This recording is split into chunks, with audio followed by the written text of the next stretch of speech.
Hello and welcome to First Impressions. This is a show where my co-host Ash Hooper and I evaluate a new album each week with a few simple ground rules. Has to be an album we've never heard before.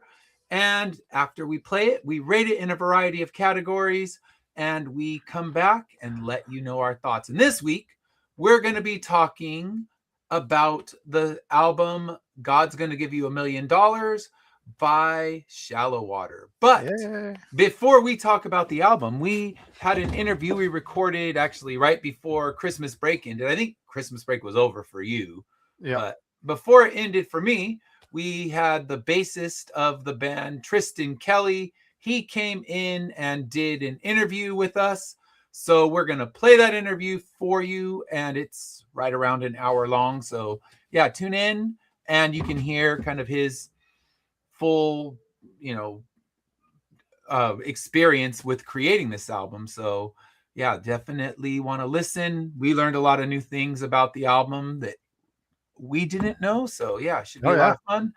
So what I'm going to do is I'm going to shoot us out because you don't need to see us twice and wearing different clothes. I guess you'll see the wardrobe change. And then when we recorded the interview, it was full light. So it was much brighter than it is now. But yeah, so check out this interview with Tristan from the band, and we'll be back after the interview, kind of like we do normally when we have a band in.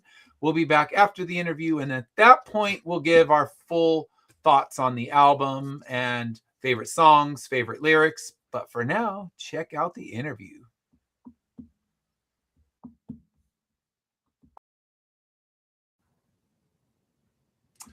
All right, welcome to the show. So, Tristan, tell us a little bit about yourself. I play bass in the band Shallowater. We're based down here in Houston. Our band just put out the album "God's Gonna Give You $1,000,000" earlier. Well, I guess not earlier this year anymore. But it had to be last year. Still feels like it. Yeah, still feels like it. Yeah. Back in September, and that's about all I got going on. Yeah, so I love the album title, "The God's Gonna Give You $1,000,000." How did you come up with that title? Oh man, I mean, we had it locked and loaded to be the album title for, oh my God, I think but like since before the first album came out, we just knew that like this has to be the title of the next thing. I think how it came about was that I was just in the other room and I heard our guitarist, he was on the phone, and he just has a thing of like saying just kind of random things at the end of phone conversations instead of like "have a nice day" or "God bless you" or just something. He just like, all right, man. Well, God's gonna give you $1,000,000. And hung up. And I just walked in the other room and was just like, what is that? And yeah, I just put it in my notes app, and I just held on to that for two years, I guess. Wow. And then the album came out. That's funny. Yeah. So just a random saying is, and then you wonder, okay, is there some deep, profound meaning to it? And it's just how he finished a phone call. You gotta love that. I think some of the best stories, like Ed Wright's comics, one of his is coming out is because Floaters, and that's because he's getting eye surgery. Yeah. And I think some of the best ideas and creativity comes from just random stuff that is said. So that's cool. Yeah, that was one of my questions. Like, where did that come from? So you pretty much told me. That's awesome. And it's one of those things that has like, you apply meaning to it later. It's like it sounds so profound. It comes from nothing, but then you notice like throughout. I mean, especially when it's like something you keep in your head for that long, you start just seeing things throughout your life, and you can connect that to it. And even though it like it comes from something is like just something he just made up to say at the end of the phone call, I like things that you can just like applied meaning later. I really like things like that. And yeah, it sounds like it could be like the craziest thing you could say to somebody. Or it could also be the sweetest thing you could say to somebody, you know. But yeah, it's yeah, I just knew that it had some kind of power around it, and we just had to use it some way. Yeah, it's great, and it sets up plenty of debate, and people, you can get these rock critics digging into it and trying to find the hidden meaning, and going like they're treating it like a college course, or you can say it comes from the mundane, but even the mundane can be it can change. So like you said, it evolved over time, and from the notes in your phone to now debate with critics. You gotta love that. Yeah, absolutely. I mean, I think just so much of what we do just comes from noticing mundane things. Yeah, noticing the mundane around you is pretty big. That's the beauty of it, though, because it's something that nobody else would see, but it meant something, or it caught your eye to where you had, like you said, add meaning to it later. I think that's pretty cool. Yeah, absolutely. Yeah. So what is the origin story of your band? How did Shallowater come about? So, I'm originally from Lubbock, Texas, and our singer is from Booker, and our drummer is also from Lubbock, Texas, but he went to the rival high school. So we were not friends. And I was about like 21 years old. I'm 29 now. And I met Blake, our singer, at a house show in Lubbock at this place called the Gypsy House. And they would just have shows there every, Friday, Saturday, and Sunday. And there'd be 40 to 200 people in this house that was probably could comfortably fit 30 people. Yeah, right. And it was just kind of like the only place for like alternative people to go to, like if you liked the band Pavement, you were there, and you knew that everybody else that liked the band Pavement was there, and like that was it. There was no, like, everyone found out about this place. And I met Blake there, and we just became really fast friends over the course of like a week, I think. And I was going to South by Southwest with all my buddies just to go see some shows. And I invited Blake with us, and everyone thought that we were a band and we were getting into shows. And we came up with a crazy band name. We were like, yeah, we're the Shake Blunts. We're going to, yeah. And then Blake just had an idea. He's like, we should just be a band. And I was like, yeah, sure, whatever. I didn't even play music at the time. I never touched an instrument in my life. And we got back from South by Southwest, and I went to the first day of band practice. I was the only person that showed up out of like the 6 of us that were invited to start the band. And Blake just kind of taught me how to the basics of playing bass back then. Time went on. I wasn't very good, and I moved off to Portland, and Blake was finishing out college, and then the pandemic hit. Came back, moved back in with Blake, and we had nothing but time. Yeah. Oh yeah. And we were just jamming around. We eventually ran into Ryan at some point. He was on drums at somebody's house, and everyone around him was playing The Clash on sheet music. And I was like, this is the most insane thing I've ever seen in my life. But the drummer was like really good. And so I went and picked him out, and I was like, hey, you should come over to our house instead of doing this. And then Blake presented the song from the first album, Spin Me to Sleep, to our now drummer, Ryan. He immediately picked out like, oh, that's in 5/4. And we're just like, okay, yeah, all right. Like, we didn't even know that. So, right. you know more than us. And just from then on, all we did every single day was practice. Just jam for like hours. And after we played all of our friends' living rooms, you're kind of done. That's about as far as you can go in Lubbock, Texas. And we just all decided. We had a lot of friends that lived in Houston We knew that if we went to Austin, we'd just get eaten up because there's so many bands in Austin, and it's expensive.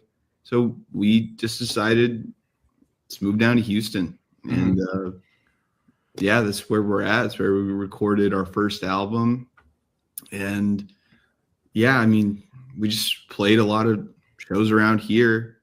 We released our album, and I mean, Ethel Kane put it on her playlist. Nice. And then we went from like 30 monthly listeners to about 30,000 in like a week. Yeah, and then that just kind of like gave us like the fuel to just keep going. And, okay, that's great. And now we're here. Yeah. So what is the music scene like in Houston? I mean, obviously you're saying where you had to move because the music scene was your friends' living rooms. But in Houston, what's the music scene like? Because Austin, like you said, Austin's like when the people say, "Oh, I'm going to move out to LA and I'm going to start a band," and there's 8 million bands started in LA, and you're going to have a shack of a apartment that's going to cost you $2,000 a month. But what's the Houston scene like? I mean, it's very geared towards like punk and hardcore. Like I think the punk and hardcore scene out here is, I mean, just absolutely incredible. If you're into that kind of stuff, then this is like the place to be for that.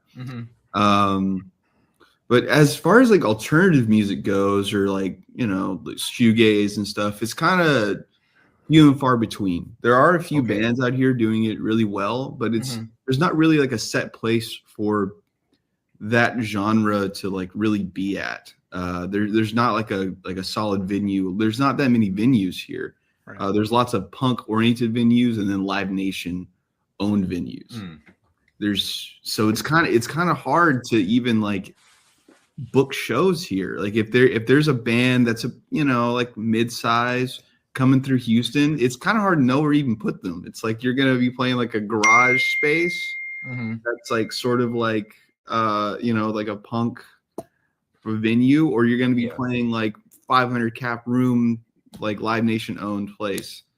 So it is very difficult to navigate, and that's why we play more in Austin nowadays. And that's not because that's not our choice. I mean, there's just not really that many places for us to play. But the bands that are here are great. There's a band called Trembler that is just fantastic. They've been around for a while. And a band called A Morning in Heaven. They're also fantastic. We played a lot of shows with them, and I think that both of them are going to get like some huge shine here in the next few years. We have met a lot of friends out here that have.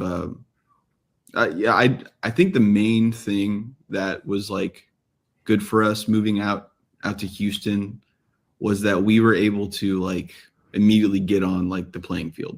We're brand new. We saw some bands that were way better than us. and we were just like, oh, okay, like the bar's been raised. You can't just like talk to your buddy and play his living room and have all your buddies come out. You actually have to get some semblance of fans for the venue to book you. And I mean, it was easy to get into. And so the scene, it's weird. Houston's a weird place. So it makes sense I've been there. For the scene to be weird. Have you ever found any like, I don't know how to put like cross genre people that come over and listen to, like, I know like I'm a country fan. I Oklahoma born and raised, so a country, but I love your music. Do you find a lot that you have any country music fans coming over to you guys or anything of that nature? I think like where we're at right now is we get a lot of people. I think that I mean, I don't know this for a fact, but I have a feeling that we are like the gateway to country for a lot of people that are into like slowcore and shoegaze. Because I think that we definitely have like, root. I mean, we have roots in country for sure, but I think that just purely comes from like where we're at. When we're from Texas, we don't want to sound like we're not from Texas. I think that'd be like an impossible feat. Yeah. But I think some of the songs that are kind of, people say like, oh, this is a very country feeling song, like our song Highway. Yes. If you took the steel out of that, it would just be a pure like slowcore / Midwest emo song. Yeah. It's just Blake's slight twang and that pedal steel. Like if you took that out, you could transform that into a completely different song without changing anything, except for those two things. So it is like sort of it's an entryway for that, because you get like some guy that doesn't really like country that much can say, oh, I like country music, Highway. Oh yeah. But it's easier, it's more relatable for them on their ears, you know. It's like, I think like MJ Linderman is like somewhat more, a few more steps down like the country road than we are in some ways. It's fun to play around with, to turn like something that is like very just based in like just like alternative music, and then just adding elements to it to flip it, rather than like really changing the core of it. Highway could very easily be played on the country, the radio stations up. I mean, I kid you not, it very well could be on the radio stations up here on country. So I loved it. That would be so cool. Yeah. So how did you approach the songwriting then? Did you start it as a slow core and then add the country elements, or were all the elements there to begin with? When we write songs, it's purely like instrumental based. We add lyrics last. So I don't even really think that, we don't really think about it in like the genre way. We just, usually me and Blake will just have like some riffs sitting in our notes app and stuff, in our voice recordings, and we just try and see like what fits. And I mean, and it's never like, it's not like ever like a linear thing, but we just always want to make sure that the instrumental is as interesting as we could possibly make it. And that's why like Highway, I mean, it's kind of hidden in there, but there's like weird time signature switches. I'm playing in an open tuning on my bass, just to get those like really deep, like kind of like stoner rock chords. And it's like a weird, like, I guess like when you know like the all the ingredients that go into the song, it seems like a really weird song. Yeah. And then when you like listen to it, it's kind of like the most normal song on the album, I would say, besides All My Love. Yeah. But yeah, it's with all of our songs, it's always instrumental first. And we will go to our shows and play like new things as instrumentals for months and months, just to test them, because sometimes something feels really good in the practice room, and then if you have to play it in front of a bunch of strangers, you're like, oh yeah, that didn't feel very good. That felt kind of bad. Like, it's like someone just like peeking in on something that should have never left the practice room. And it's, every song is different. But writing those 9-minute long songs is like really fun. There's something about that is just really like, and that's what we wanted to do with this album that just came out was, like we're all big fans of slowcore and all of that, and it's I don't know, just like a big experimentation, and like I think a lot of it was based in like experimenting with being able to play the same riff in different ways, like multiple times throughout the song. Like I think it's kind of a theme that happens, like at least instrumentally, is that there's always something that comes back but different. Like things that happen more than once but less than twice. This is kind of like, that was kind of like the ethos behind the album, like instrumentally, I guess. Yeah. Well, it's a signature. It's your signature now. Like if you know what I mean. So that's cool. Thank you. So yeah, I just imagine the songs without the lyrics could almost become, you could become a post-rock band at that point. Yeah. And it would work. I mean, if you guys were a post-rock band, it could be something that would be strong. But then you get the lyrics, and how do you approach those? Is it a collaborative thing with the band, or is it just one primary songwriter with the lyrics? So sometimes Blake will just come in and say, I have a complete thing that I have to do. And then vice versa, I'll come in and say, I have all these written out. Or sometimes Blake and I will just have like, we both just keep a note in our notes app of just like daily observations or just like musings or whatever. Yeah. And just like, and we chop those into like just one-liners. Like it could be, they could be entered into our notes as one-liners, or it could be just like 10 lines of just like something that happened. Yeah. And then we just chop those down and we arrange those in a way that just makes sense. Because for me, it's hard for me to really like write a complete song because I'm not the one singing it. Like, yeah, right. But it's like, like the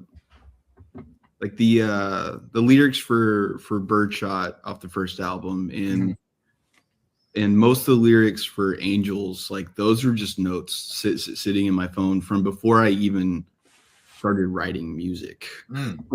Just I don't know, being some emo kid, just like I do poetry, just, right. Yeah, it's really all over the place. But yeah, every song is different. Like Blake wrote Ativan and he never said anything to anybody. He just came in with all the lyrics to Ativan, and that was something I knew does not need touched. Like that had to be from him. Yeah. But Highway was definitely like an amalgamation of just like, let's throw some one-liners in, but also I think all of it is connected to personal events because it's all coming from, just like what we're experiencing and like it's like having an event happen and then writing around that event, but like you put in all these daily observations and you connect like a through line through them. Like certain things happen to you and then you associate other things with it, whether or not they're actually really connected or not. Yeah. Like, Yeah, because All My Love feels like an autobiographical story. When I hear that song, it just sounds like it's telling this whole, kind of tearing down the house when someone died. So was that an autobiographical event for Blake or someone in the band? That one is also, it was Ativan and All My Love were the ones that Blake completely wrote himself. And right before we went on our tour, our last tour, we all went up to Booker, Texas, and we rode these four-wheelers out to this old abandoned home. And he showed us, this is where, like, I saw all of this stuff. I was with my nephew, and and it was just a really strange like feeling. Chill bumps. Listen to that story right there. Well, in my notes, not to give too much away for the live show, but All My Love, in my notes, I'm like, that is my favorite song on the album. It just not because it did have Oklahoma written in it, but the emotion and the feeling, and it was so good. So thank you. Cheers to that one. Yeah, thank you very much. I mean, that one is it's hard to play live because it is so instrumentally it's very reliant on things that we can't do as a three-piece. So it feels like barren. But I think that it affects it in another way of like it's like too bleak. Mhm. When you take out like the beauty of the of Hayden Pettigo's guitar solo and the like that soft and somber steel, it's just like, oh, like now it's there's no dressing it up, there's no romanticism, it's just death is real, you're gonna die alone. Yeah. It's just like, oh yeah, it's a powerful song, and I think the album overall just has this kind of, it has movement to it, where I think this is the perfect album if you're just driving. This is the ultimate road trip album. Like, you can just pop this on. In fact, my daughter wanted to go out to Tucson, which for us is about a 6-hour drive. And this was when we were driving through that desert of Arizona. I'm like, this is the album I'm dropping on here right now. And it just has that perfect vibe for it. So yeah, you were saying you kind of learning how to play the same chords multiple ways. And it just, it creates this movement, even though, you know, if you're sitting still, it still has movement and a lot of emotion packed in there. So yeah, you mentioned this on it. We did our top 5 of 2025. Ed mentioned this and then told me we were going to be having an interview with the guys. So yesterday I listened to it for the first time. So don't get me, but you can even ask Ed. I immediately jumped on my socials and said, I need everybody to stop what they are doing and go listen to this album right now. That's how good it was. And yeah, I just had to throw that in there.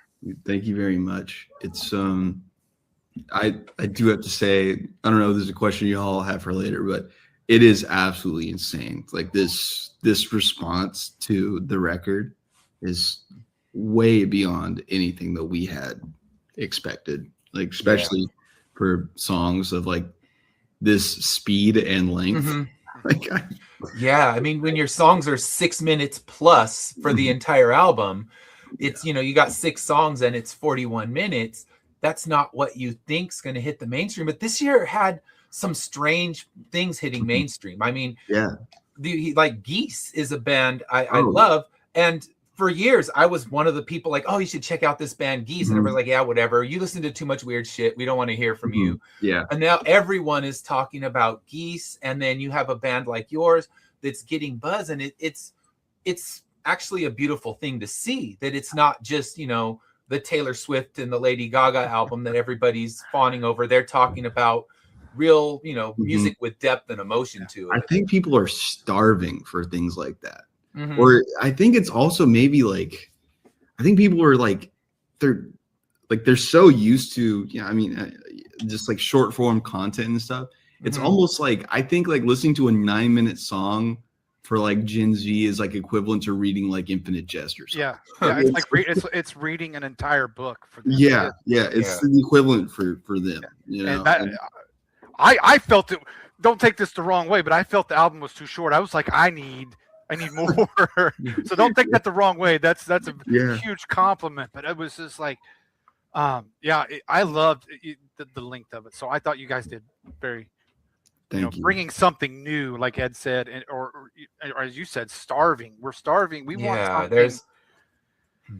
It's like I tell my daughters, I don't want you to read just short books.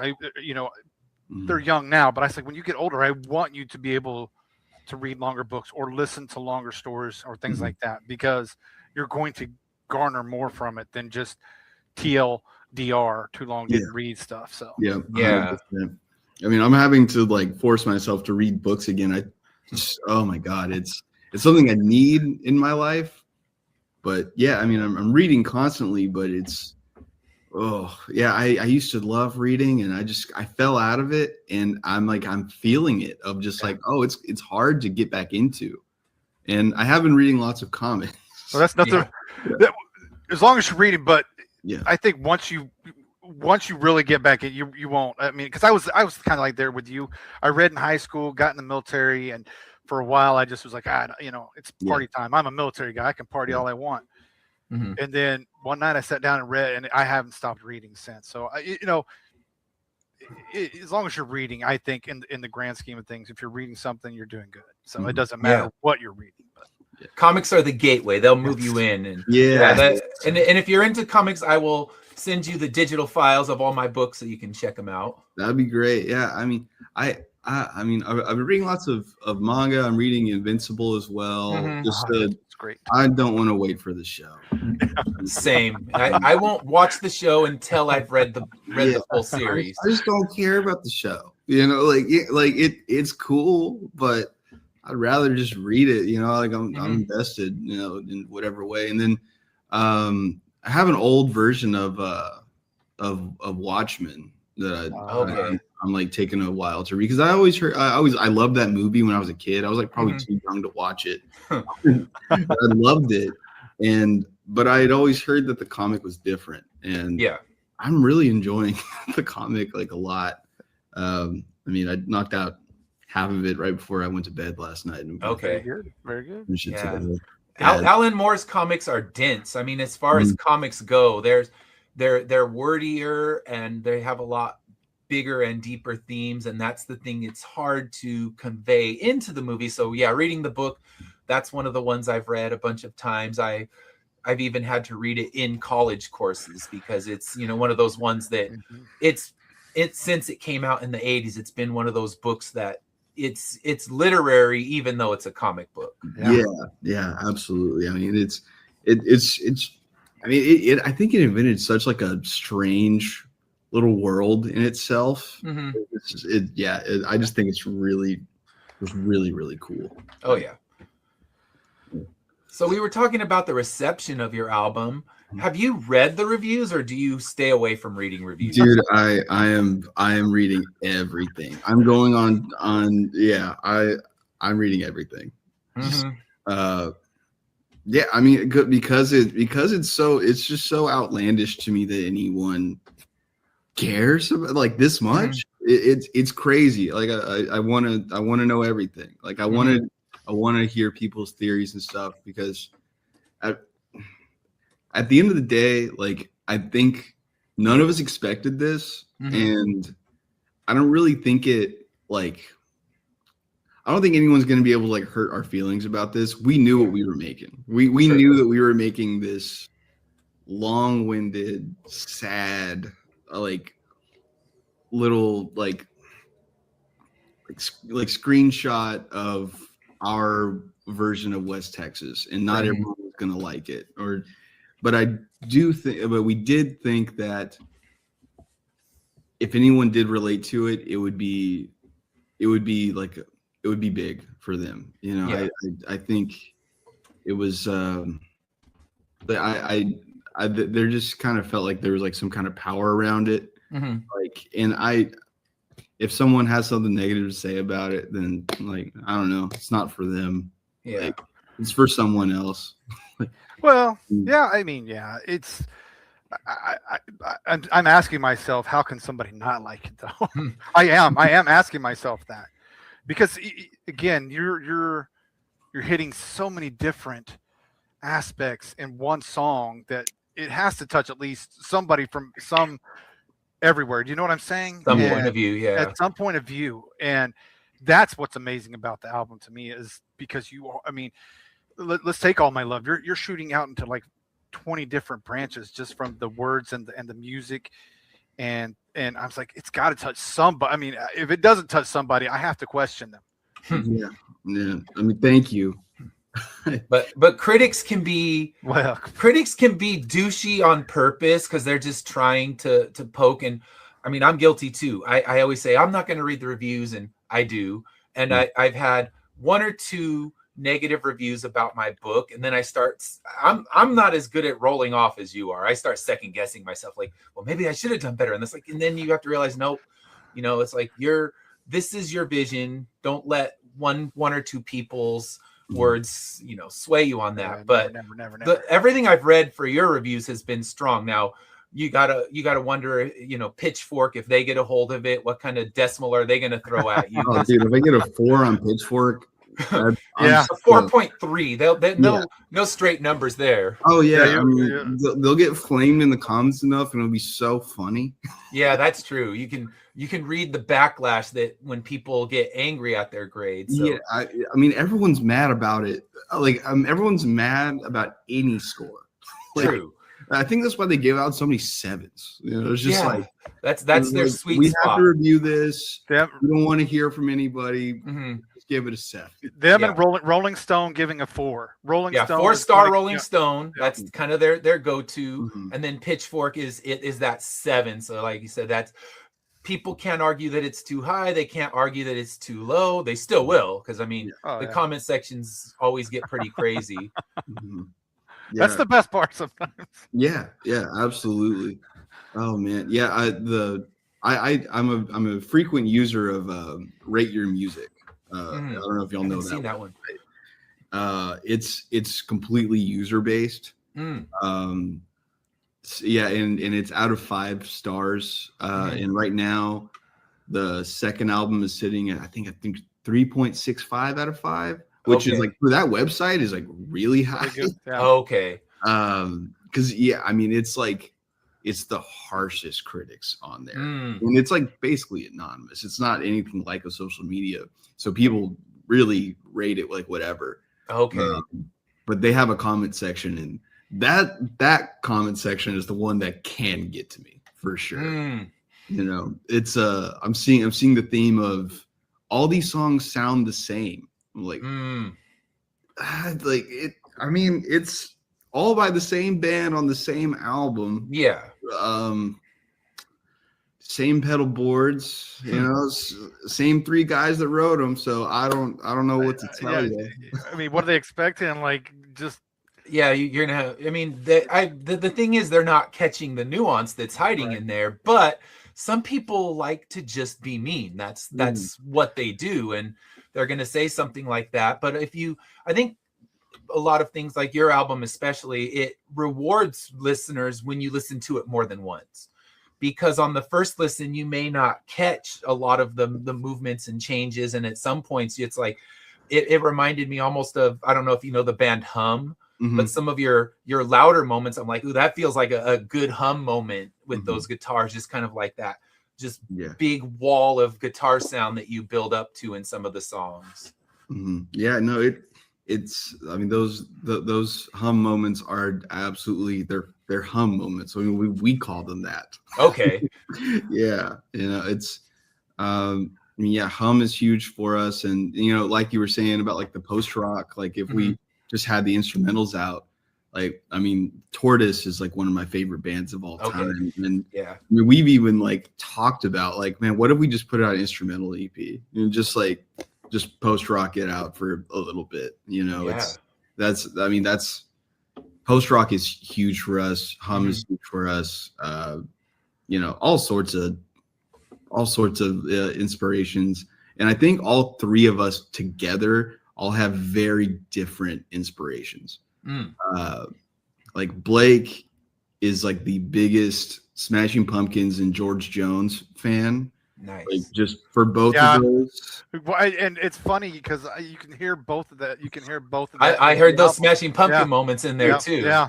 I always imagine, you know, I'll never use AI, you know, for any kind of, you know, meme or really like whatever. Yeah. But I always wanted to know what like Highway would sound like if George Jones was singing it. Yeah. Like I think that would just be the coolest thing. But I'll never go to the dark side. I'll never do it. Oh no, I don't blame you. And that's, you know, and it's the temptation because you could just do things for fun. Yeah. But then you're feeding into that, you know, destruction of creation. And yeah, absolutely. We don't need to be here for that. No, not at all. But yeah, I think Highway was like, let's try and write a George Jones song, like lyrically. Right. But then let's try and write, you know, just this crushing, you know, post rock, you know, a slowcore instrumental. Like just combine those 2 things. I think that's kind of the ethos for God's Gonna Give You $1 Million. Like for sure. I don't know if that'll be the everything going forward, but like that was what God's Gonna $1 Million is. And so Blake is Smashing Pumpkins and George Jones, and then our drummer is just the biggest Rush fan ever. I mean, that's for a slowcore band. Our drummer's doing too much. Right. It's so much fun to work with him, and that's also why we have so many changes in our songs. Like it's he can't just play like the slow ride cymbal snare only slowcore stuff. I mean, he just starts going crazy, and then we just match him on that, and it drags us all sorts of ways. He's a Neil Peart fan. Yeah. You could tell.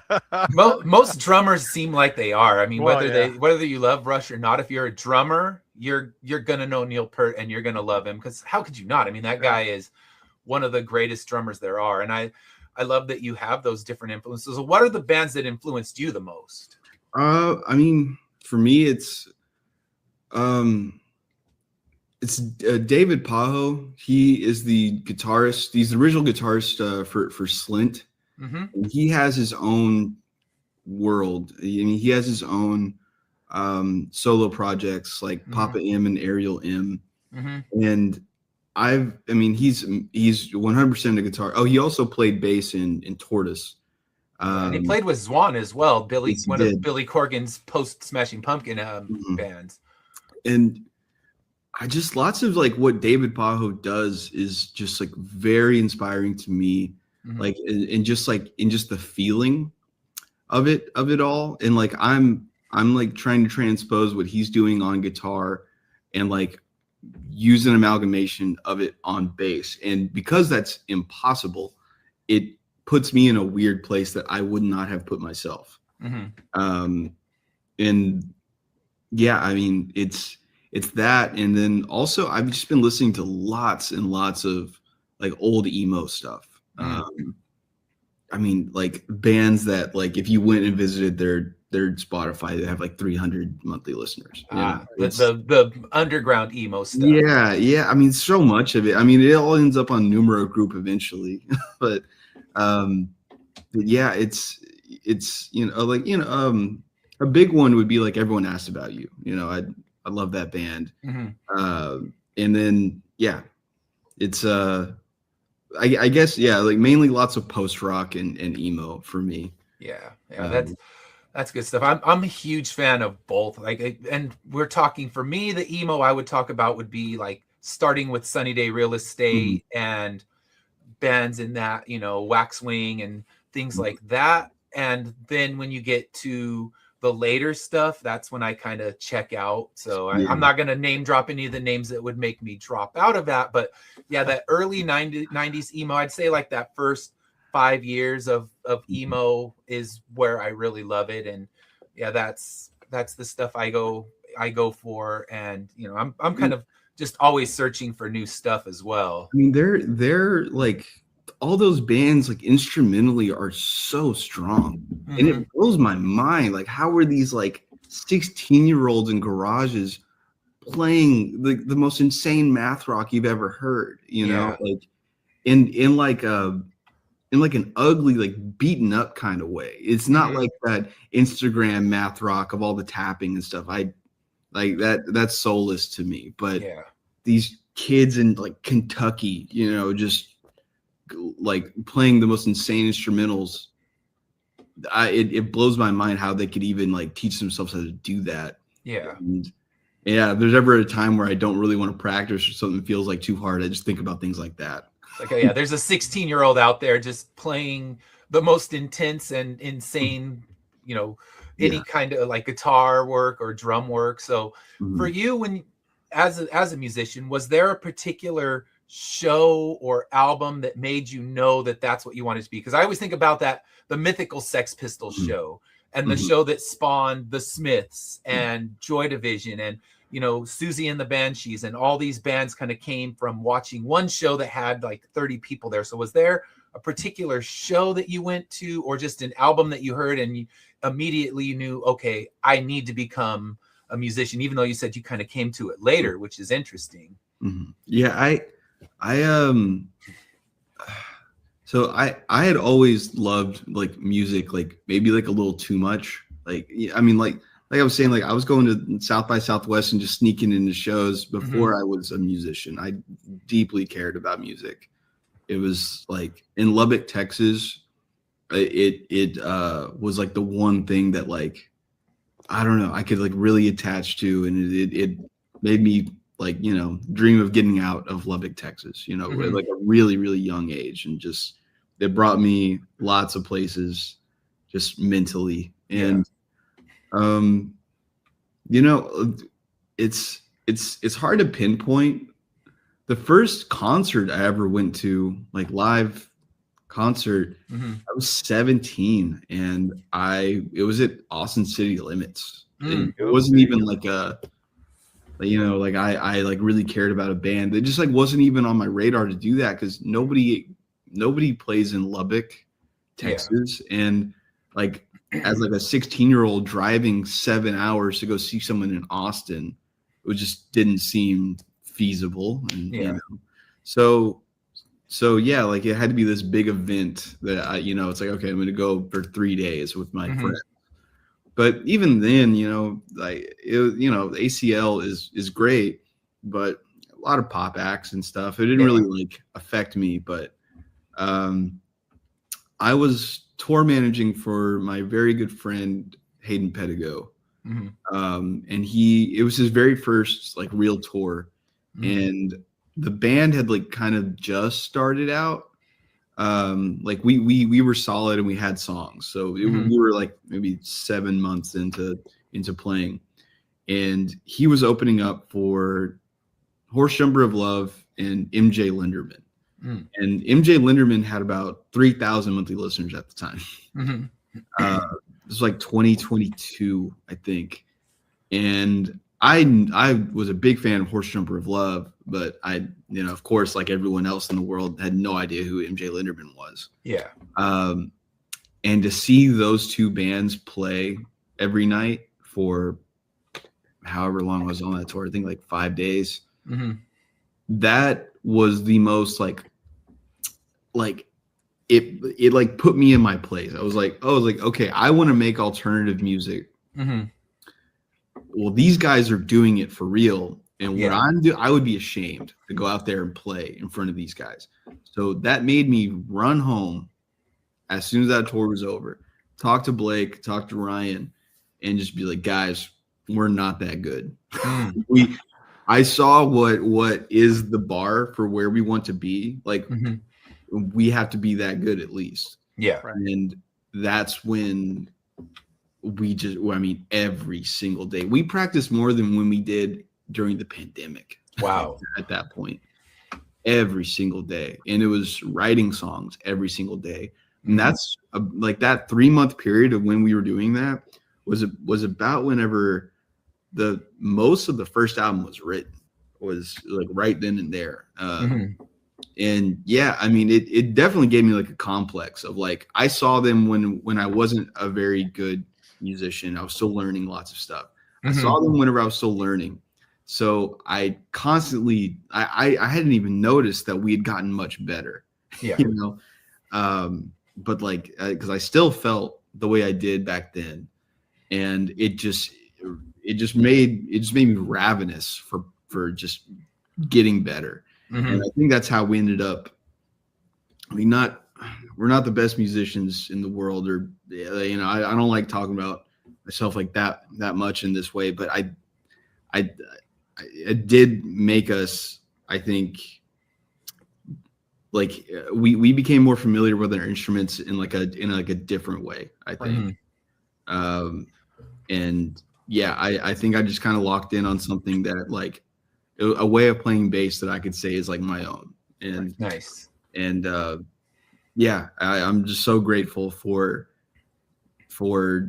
that time in my life. And yeah, I mean, Horse Jumper of Love and MJ Linderman just like, are both huge for me now. And we're really good friends with the guys in Horse Jumper of Love. And yeah, we've gotten to go on tour with them. It's just this like full circle moment of like, I was selling t-shirts for my buddy, and now we're touring with Horse Jumper. And yeah, it's Very cool. Yeah, it's one of the coolest experiences of my life. Yeah, that's great. And yeah, I mean, it sounds like a lot of people, what they don't want to do is put in the work to improve. Like, all right, we're good enough. And then you just, seeing another band brought you to a new level. And that's great. So with that, before you put out your first album that you really just started doing that practice, or was that? Yeah, that was before the album? first album. Okay. That's when a lot of it got written. And that's when I wanted to find the thing that we could do that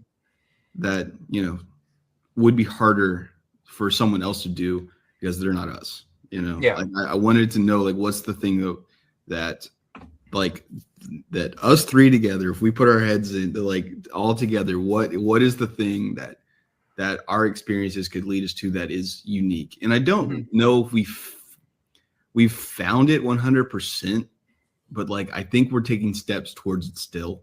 Yeah. But yeah, that was like the goal, like more so than just like getting good at guitar, because I think everyone can get good at guitar, but when you're trying to be a band, I think that's like the main thing is like how can you bring that thing out of yourself that does not exist in the world anywhere else. And yeah, that's the main goal, I think. Yeah. So what lies ahead? What's 2026 going to look like for Shallowater? Well, touring. We still have not toured very much at all. We have some pretty cool touring plans next year. Maybe a little bit of international touring. Nice. Which I'm very excited about.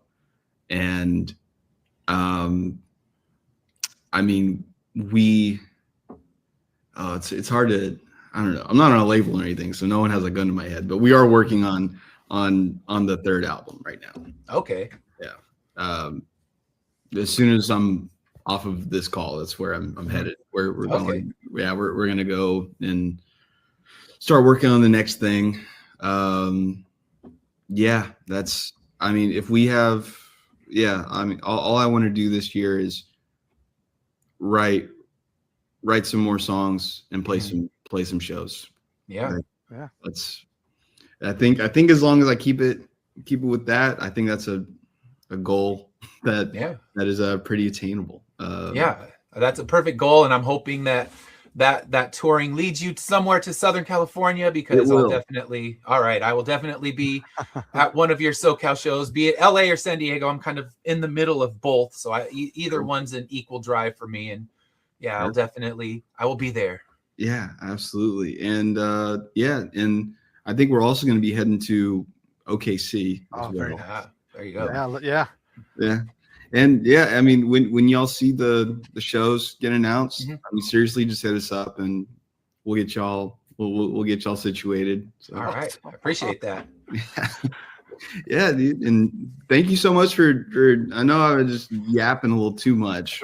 Oh no, we're happy to hear your perspective on this, because we're just two big music fans. We're not musicians, so I love hearing it from your perspective, because it kind of enlightens me into things, because I know how to write comic books, but I wouldn't know how to write a song. So I love that you're kind of giving us that deep dive into how we do this. So thank you so much for coming on. I really appreciate it. And then I can't wait to see what comes up in 2026. Yeah, absolutely. Yeah. And seriously, send me comic recommendations. I'm a huge nerd. I got plenty. I can keep you reading for a while. And like I said, I'll send you comic recommendations and comic books so you can read through some of my stuff. And sweet. I know 2 novels you can read. He's got 2 books as well. I have 2 books out on Amazon. Oh, sweet. What are they called? One of them is Hell Comes to Texas. Oh, beautiful. And the other one is called Hybrids. Sweet. They're both on Amazon. Amazing. Yeah, okay, sick. and I will email you a whole big bundle of comic books from me. So you can check them out. Yeah. Keep you reading. With Shallowater, we are all legitimately nerds. Like during South by Southwest, instead of going to any after parties that we were invited to, we all went to our Airbnb and played D&D. I love it. There you go. I'm ready. Yeah. Let me know if you need a fourth. Yeah, absolutely. It's it's a lot of fun to be doing. I don't know, like do what you love. Do what you love. That's all I say. Do what you love. Absolutely. Well, cool, guys. Right. I hope y'all have a fantastic rest of y'all's day, and hit me up whenever. All right. Yeah, we'll do it. Thank you so much. We appreciate you being here. Absolutely. See ya. Appreciate you. All right, so we are back. I said I was going to do something. I just sat and listened to it because I did too. It was such a good interview. I mean, he gave us so much perspective on the album and the history of the band. So I mean, you just listened, but he was so great. It was amazing. So thank you, Tristan, for joining our little show. And I hope. Big things for Shallowater, including going to see them play, because that sounds like both of us will have that opportunity. So now's the time when we dig into the album itself, because normally we would give the history of the band and all that stuff in my small research, but he did all that for us. He gave us more depth than we could have found on multiple websites. But now we're going to talk about our history with this band. I guess yours is going to be pretty quick and easy, but what's your history with Shallowater? Like I told him in there, we did our top fives, and you mentioned this out in the song and the album, and the next day I literally listened to it, and I listened to it because I knew we were going to do the show, but I didn't lie to him. I really did. I said, go. I went on my socials and said, hey, drop what you're doing and listen to this album, and so that's my history. I remember that post, and I mean, it's like he said, it's not going to be for everybody, but I mean, I just keep telling people to listen to it. I know my stepdad, when I was out in Tennessee, I was telling him, oh my gosh, you got to check this band out. And we were playing them, and he really liked them. So I guess if they make it to Nashville, they'll get another my brother, my stepdad will end up going to that show as well. So we'll be trying to send them as many residuals as we possibly can. But, my history is not that much larger than yours. I found them earlier in the year, literally by one of those, Spotify plays the next song after you play an album. And actually, both bands were interviewing, because we have an interview coming up in 2 weeks with the band Goon. Yeah. And I found them both the same way. I was playing the Wednesday album, and it was just I enjoyed that album. I was playing it. I was in my classroom, and it popped on the Shallowater song. I think it was Highway. I don't remember what song exactly. And I just remember rushing to my phone, like, what is this? This is so damn good. I need to know more. And, then immediately switched over to their album, played it a few times through as I was finishing up report cards and everything. And just for the heck of it, I sent an email to their Instagram that day when I discovered them. And a couple days later, he came back saying, we'd love to do an interview. So let's set up a time. Cool. So just out of Spotify, and people love to talk shit, especially people our age. Oh, Spotify, like, I play albums and CDs. Like, good for you. So do I. But Spotify has a way broader range than I could possibly hold in my house. Right. So it can find new bands like them for me. And that's what it did. I was playing Wednesday, and I think Wednesday I discovered the same way.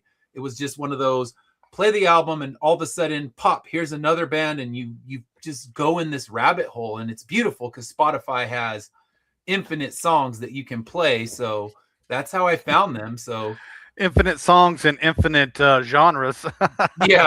My 300 genres for the year, and of course they would have been one of them. And the thing is, when you write your interview, you write multiple questions that you never get to, and one of them was going to be about, like, what are your thoughts about that whole dirt rock category that they threw them into. So you don't get to all of them, but he gave us nearly an hour of content, and it was great. So the couple of questions, you're just like, damn, I missed this one and I missed that one. But yeah, it was. I took some of your questions. That's okay. In the end, you kind of go with the flow of things, and you're not trying to say, well, I wrote these 10 questions and we need to get to them. It's like, no, the movement will take you where it needs to go. So now let's move into oh, go ahead. No, yeah, he did. He's pretty good at the interview. He's not very shy about answering the questions, which was good. It was nice to just be open and fresh. In an interview. Yeah, agreed. All right, so what are your overall thoughts on this album? Man, I wish you would have told me this album. That's how good this album is. Really good, and it's not very many songs at all, but it's 6, 3 and 3 if you get the vinyl, 3 on each side. And it's just, I wasn't lying. It's too short. I know they're long songs, but it's too short.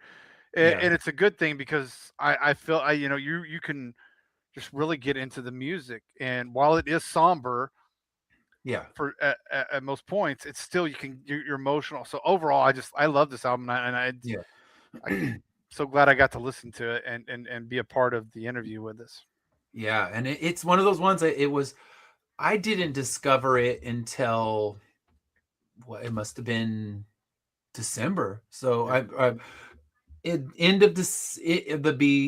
middle of December when I was sitting in my classroom during report cards. I knew I was going to be sitting there for multiple hours. So I just put on an album that I liked, and that's when I found it. So by the time I found it, the vinyl was already really freaking hard to get. But I've been searching and finally grabbed one on Discogs for a reasonable price. I think it was only like $30. So it's not like I broke the bank, because they're going to do a second printing. There's no way they have this much demand. And I think they only did 500 for their first printing and got buzzed. So it disappeared. And I actually picked up their first album as well because it was on there. So I thought, I'll get them both because I like this band and I can't imagine that they're going to be this dramatically different. So that one I'm kind of exploring as well. And it's great. I still prefer God's Gonna Give You $1 Million. I think that's where they found their sound their spot. But both albums are great and well worth a listen. So if you haven't heard them, and I'm sure a lot of you haven't, because I listen to the weird, obscure stuff, but then I scream from the rooftops like, oh my gosh, you have to hear this. It's so good. And that's why my top 5 list was, plenty of stuff nobody's heard, but that's why we're here. We want you to hear it. And I'm glad that you discovered it as well. Yeah, well, you like you said, man, you played that song, or you talked about that song, and then going and listening to it, I can understand why it's in why it made that list. Yeah, it made that list. Yeah. And it's funny because April had never heard it when going into Sunday when I was playing. I'm like, okay, I need to actually do an official sit on the couch, no interruptions, just play this album and enjoy it. So that was what I did on Sunday. And April came in the room and she's like, I hate to do this to you, but can you start it over again? Because that is so good. And she because she'll come in and out, because a lot of times she doesn't want to hear what's going on with the album, and she'll listen to a song or two and realize, all right, this is not my thing. But yeah, she came in and was just like, you got to start it over. I want to hear this whole thing. And she's playing, when we're playing All My Love, it was making her cry. Like, damn. It's too powerful. And I said, yeah, just read it. It is such a powerful song. So I guess my overall thoughts, it's just such a beautifully powerful album. It's seeped in loss. It is seeped in pain, but it's so beautiful that you can you feel him getting through these things. You feel him kind of coming to grips with the pain. It's songs that I think the shortest song is 5 minutes and they go all the way up to 9 minutes from there. So they reward patience. This is, it reminds me of one we covered way back, one of our earlier ones, where the Godspeed You Black Emperor album, where there's not a song under 5 minutes on the thing and you got to spend a lot of time with it, but it rewards you because these songs, they don't just, sit flat. He can say he's playing the same note, but they build they hit that hum moment, as he called it, which is so funny because that was my initial note, and then that's what they call them themselves. So yeah, if you don't know hum, they're worth a listen as well. So they had that song Stars in the 90s, and that's kind of what people know them for, but their albums are really good. Yeah.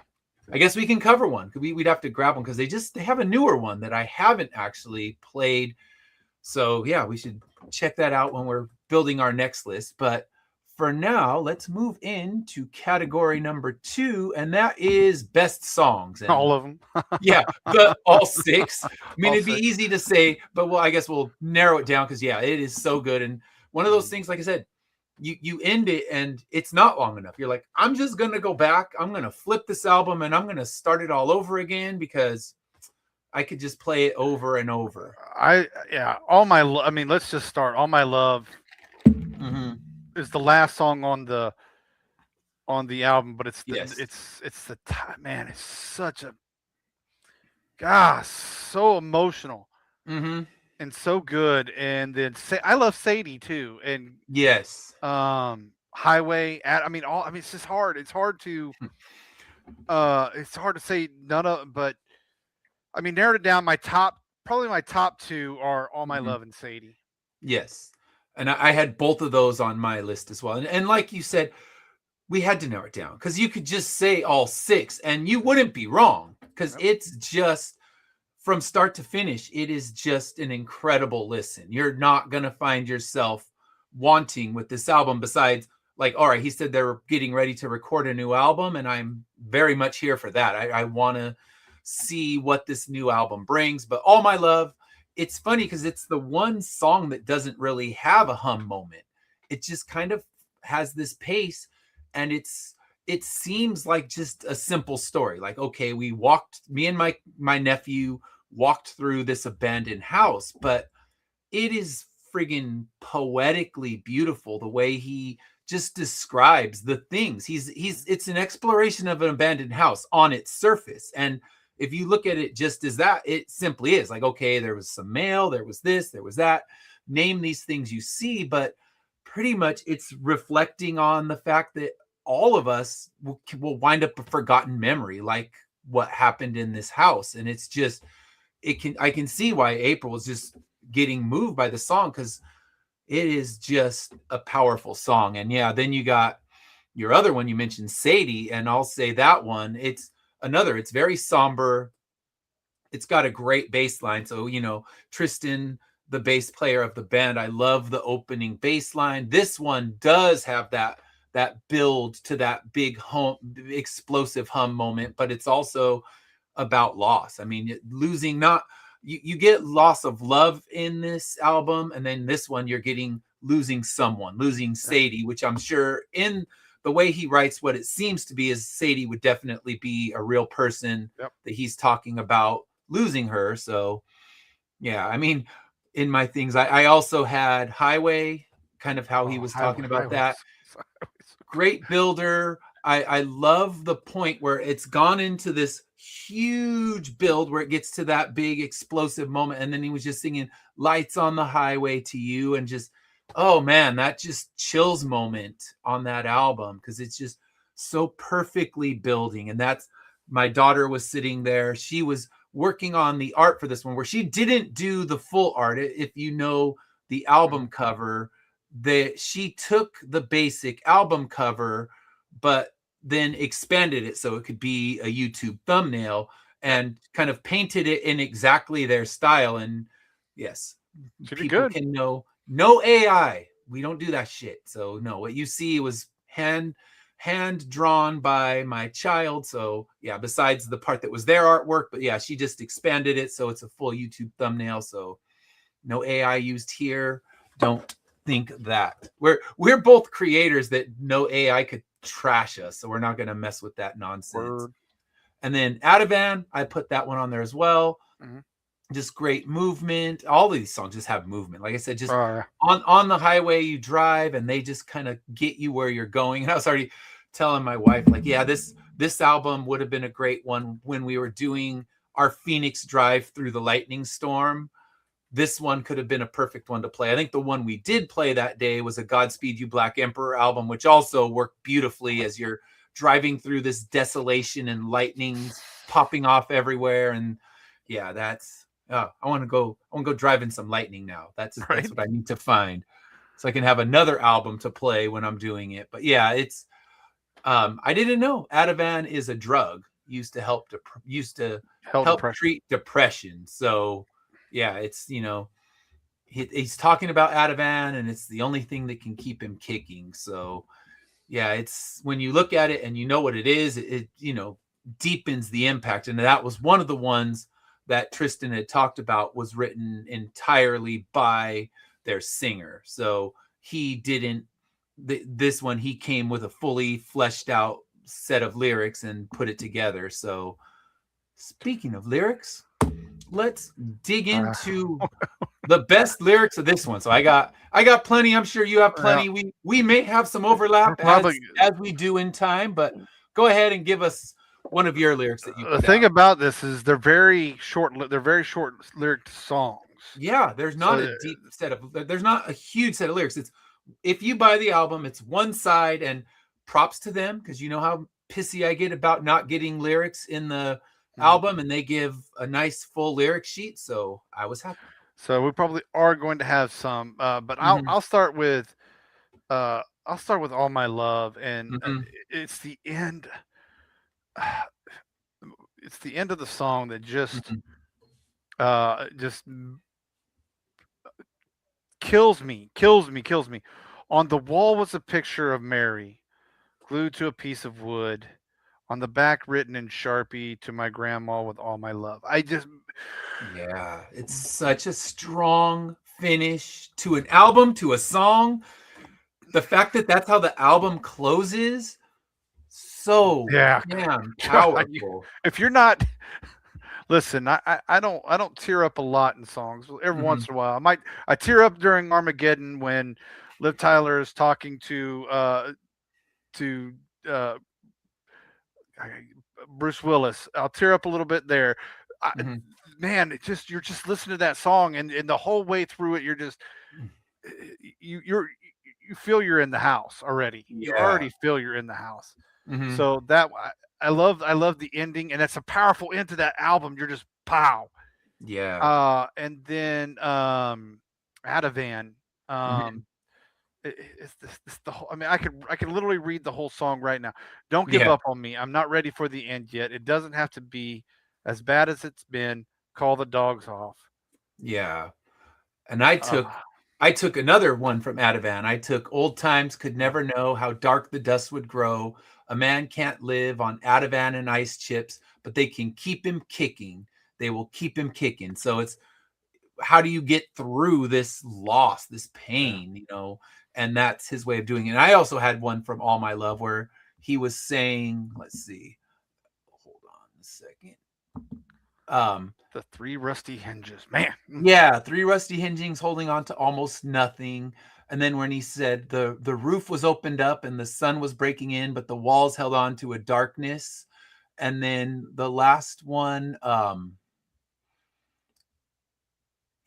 time will cave the floorboards and wind will bend the frame. Home doesn't last forever. So it's just all of these things, you just, as he's describing them, it's, first off, it's so vividly described where you can envision this house. You can see this house just like he's seeing it. And everything about it is, like I said, surface level. It's a house. It's falling apart. Here's some descriptions. But then those little things he added in, just, the walls held on to a darkness. Home doesn't last forever. So it's just, from now it's a picture of what it's like to get old. And just, this would have been such an important thing, that picture frame, that she put it on the wall. It was important to her.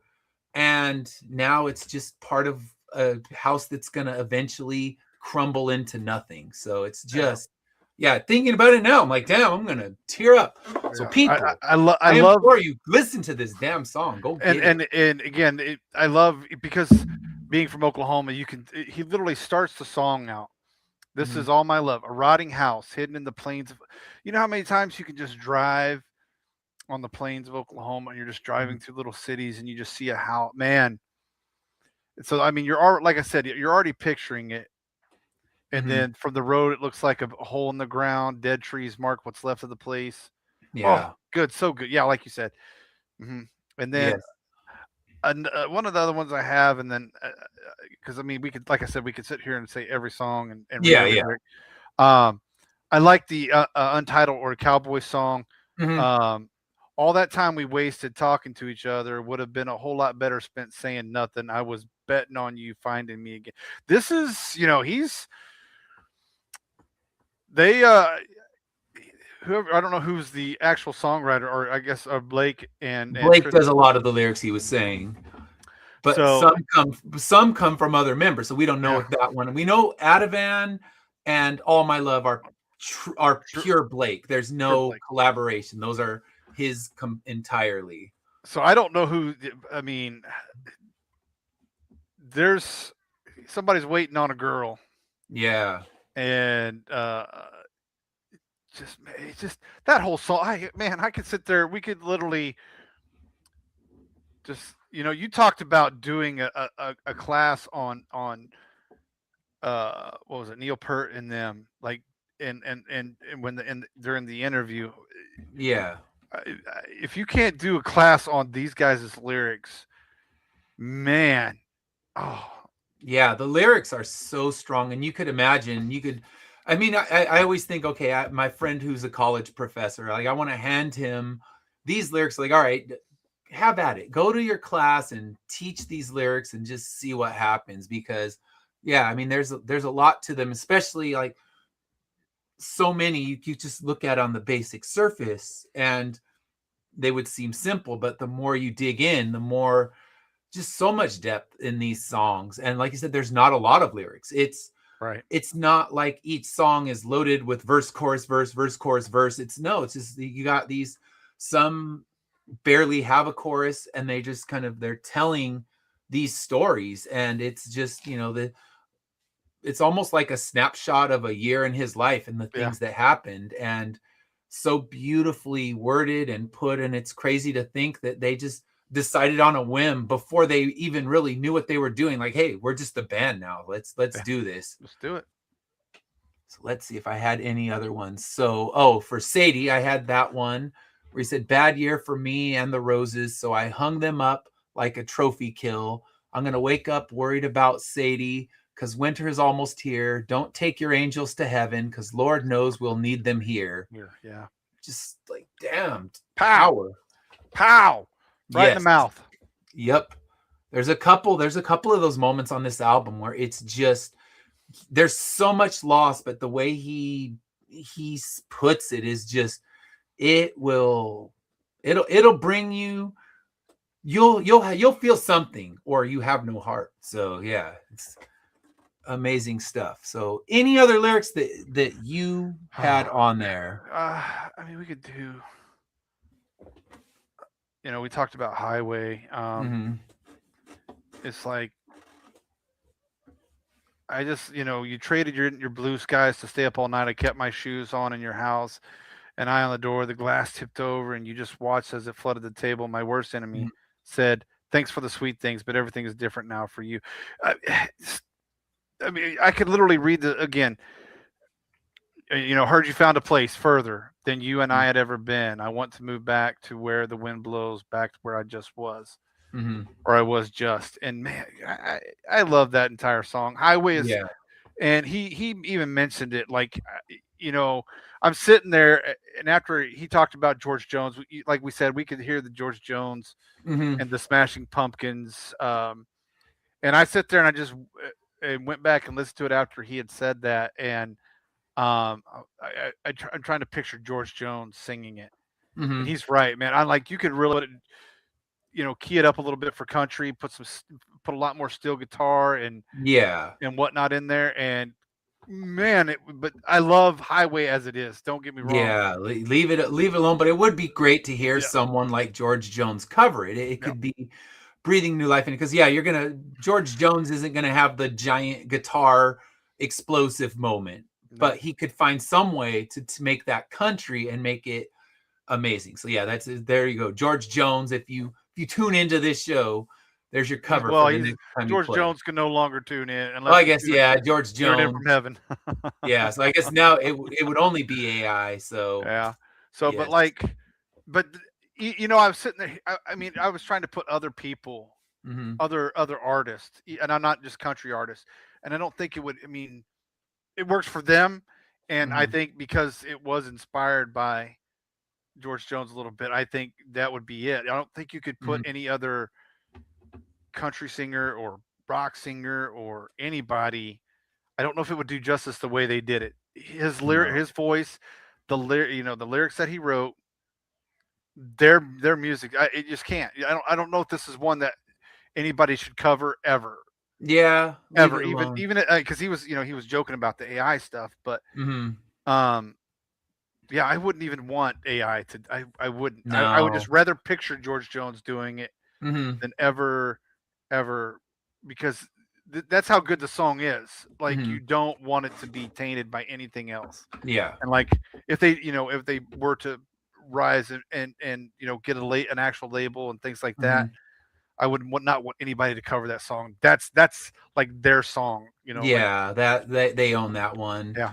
Yeah, because like I said, that's one of the best moments when that build and when he's just singing "Lights on the Highway." It is so powerful. So yes, that's our homework for you. If you're listening, get on Spotify, get on Apple Music, wherever you stream your music, because now you can't buy the vinyl. I tell you to go out and buy the vinyl, but when they do a second pressing, you can go out and buy the vinyl and just listen to this album and give it your time. Sit down. The best part was just sitting on the couch, and before you know it, all four of us are in the room listening to this album, and those are the best moments. The phone's not up, the TV's not on, you're just sitting and just letting music wash over you. It is a beautiful thing, and it's well worth your time. So like I said, just do it, but don't be distracted. Put your phone down, maybe grab a book you want to read and do it. But yeah, just enjoy the music. That's one of the best things that I do on this show, is just sit on the couch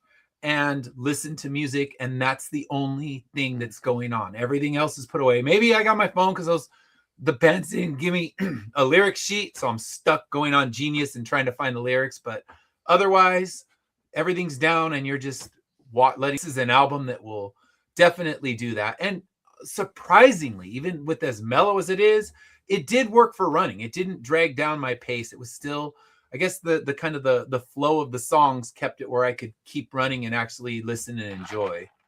Yeah.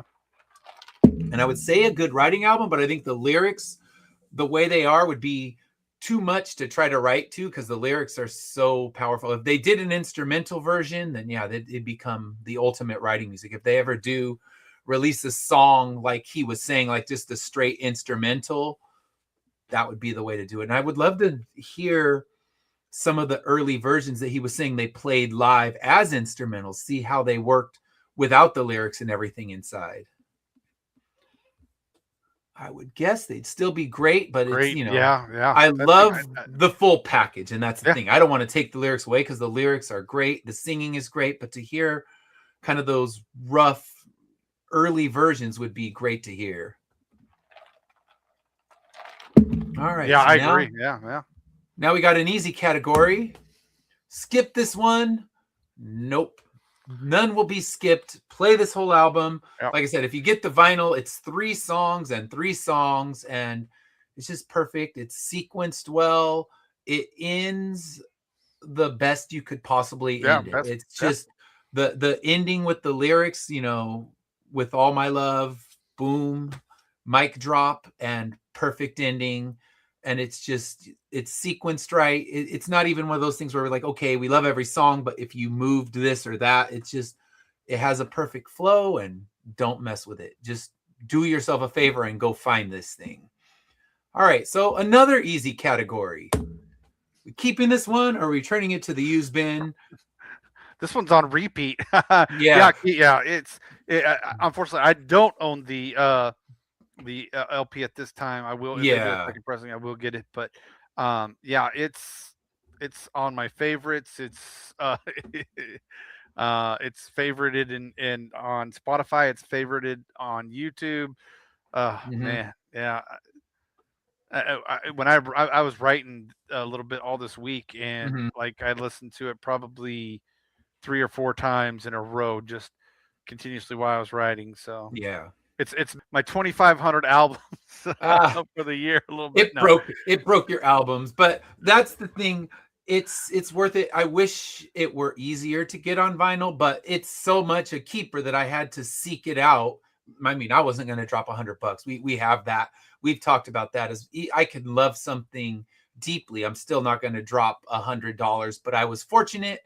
I found it for around 30 and I was happy to do it. And when the second print comes out or second pressing comes out, I'll let you know, because if they do okay, anything like the first pressing, it went really fast. I yeah, mean, it was gone, I think, by October, and I found them in December, so I was already too late. But I just put it as one of my requested searches on Discog. So as soon as someone listed one, it immediately sent me an email. I'm like, this nice. one is mine. I'm not going to sleep on this one even for a day. So I'm glad to have it on vinyl, and eventually I'm sure it's one that you will also own on vinyl, but we just got to Oh wait yeah, on definitely. them to do another pressing and not make 500 copies, I make want to hear the cracks and 2,000. pops. I want to Oh hear the yeah, cracks it and pops is while a it's going. vinyl album. It is a perfect sitting and listening on vinyl with the little ticks and the little pops and the small imperfections that even enhance this album more than it already needs, because it is just, I mean, when we rave, we rave. So we got, Yeah, if Ray were turning in to hear us gripe, he can find a different week. I'm sure we'll find one to gripe at eventually, but I don't know. Our next group of picks, I feel pretty confident about. I feel pretty confident. But well, like I said, I added some ladies and gentlemen, we're gonna listen to some '90s stuff that I'd never listened to. Yes. I was gone for the '90s and overseas a lot, so I didn't. Mhm. If it wasn't on AFN, I wasn't listening to it. So Yes. So we got good stuff coming up. yeah, But next week we are going to alt country again oh yeah, with Wilco, Yankee Hotel oh, Foxtrot. And it's funny, I don't think I've ever played a Wilco album. I've seen them live a bunch of times. I know some of these songs, but I don't think I've ever just sat down and listened to a Wilco album. So this will be my first one, and it's considered their masterpiece. And I think they wrote it. I think they created a documentary about the creation of the album. So I got to tune into that, and kind of like the Beastie Boys when they did theirs, it was easy. Just watch the documentary and there's all your history. So I'm going to seek it out. I know it was not an easy album to record. Much turmoil occurred, but that'll be in our history of the album next week. So yeah, tune in. Should very be nice. good. Like I said, I know a lot of these songs, but the album in its entirety, I don't know. And then we'll be here on Saturday with Saturday Morning Comic Talk, because I have a con this weekend, but it is in only Sunday con. So I'll be watching football games from my phone while hopefully selling comic books. But until then, have a great rest of your week, and we'll Yes. see you next week with Alt Country once again. Yeah. Bye. Oops, let me set our outro video. I did not do that. I'll do that now. Do it. Do it. Oh, this is gonna be a good album too, though. So Yeah, so I guess hold on. I guess I didn't add it. I thought I did. So give me a second. And we'll get that in there. So there we go. It's in there now.